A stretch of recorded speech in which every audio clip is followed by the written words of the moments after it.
దండకారణ్యంలో ఆ రోజు ఒక మాయానాటకం ప్రారంభమైంది. ఒక బంగారు రంగులో మెరుస్తున్న జింక ఆశ్రమం ముందు ప్రత్యక్షమైంది. ఆ అందమైన జింకని చూసి సీతమ్మ ఆశ్చర్యపోయింది. "ఆ జింక నాకు చాలా బాగా నచ్చింది. నాకోసం తీసుకొస్తారా స్వామీ?" అని రాముడిని కోరింది. శ్రీరాముడు దాన్ని వెంబడిస్తూ అడవిలోకి వెళ్ళాడు.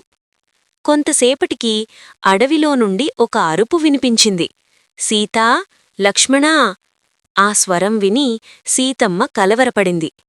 లక్ష్మణుడు మాత్రం ధైర్యంగా అన్నాడు, "అన్నయ్యకు ఏ అపాయం జరగదు." కాని సీతమ్మ ఆందోళనతో లక్ష్మణుణ్ణి వెంటనే వెళ్ళమని కోరింది. వెళ్లేముందు లక్ష్మణుడు సీతమ్మ రక్షణ కోసం చుట్టూ ఒక ప్రకాశవంతమైన గీత గీశాడు. "అమ్మా, ఈ గీతను దాటవద్దు, ఇది మీ రక్షణ కోసమే" అని చెప్పి అడవిలోకి వెళ్ళిపోతాడు. అదే సమయంలో ఒక యతివేషంలో రావణుడు అక్కడికి చేరుకున్నాడు. "భిక్షాం దేహి" అని మృదువుగా పిలిచాడు. సీతమ్మ అతిథి సేవాధర్మాన్ని పాటిస్తూ భిక్ష ఇవ్వడానికి లక్ష్మణుడు గీసిన గీత దాటకుండా ఆశ్రమం లోపల నుండే భిక్ష ఇవ్వాలనుకుంది. కాని యతి అన్నాడు, "నేను భిక్ష స్వీకరించేది బయటనుంచే." ధర్మసంకటంలో పడిన సీతమ్మ లక్ష్మణరేఖను దాటింది. అదే క్షణం యతిరూపం అంతరించి దశముఖుడైన రావణుడు తన అసలు రూపంలో ప్రత్యక్షమయ్యాడు. అతని కళ్లలో అహంకారం జ్వలించింది. "నాతో లంకకురా" అని సీతమ్మను తన మాయాశక్తులతో బలవంతంగా గాలిలోకి ఎట్టుకున్నాడు.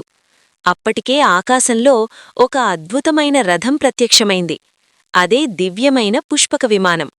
రావణుడు సీతమ్మను పుష్పక విమానంలో ఎక్కించి లంకవైపు ప్రయాణం ప్రారంభించాడు. ఆకాశంలో ఎగురుతున్నప్పుడు వృద్ధ గరుత్మంతుడు జటాయువు ఈ దృశ్యాన్ని చూశాడు. ధర్మాన్ని కాపాడాలని సంకల్పించి అతను రావణుడిని అడ్డుకున్నాడు. ఆకాశంలో భీకరమైన యుద్ధం జరిగింది. కాని రావణుడి బలానికి జటాయువు గాయపడ్డాడు. సీతమ్మ కన్నీళ్లు కారుస్తూ రాముని పేరును జపిస్తూ లంక దిశగా తీసుకెళ్లబడింది. ఆ రోజు అధర్మం విజయం సాధించినట్లు కనిపించింది. కాని అదే రోజు రావణ సంహారానికి బీజం పడింది. నీతి: అధర్మం తాత్కాలికంగా గెలిచినా ధర్మం చివరికి తప్పకుండా విజయం సాధిస్తుంది.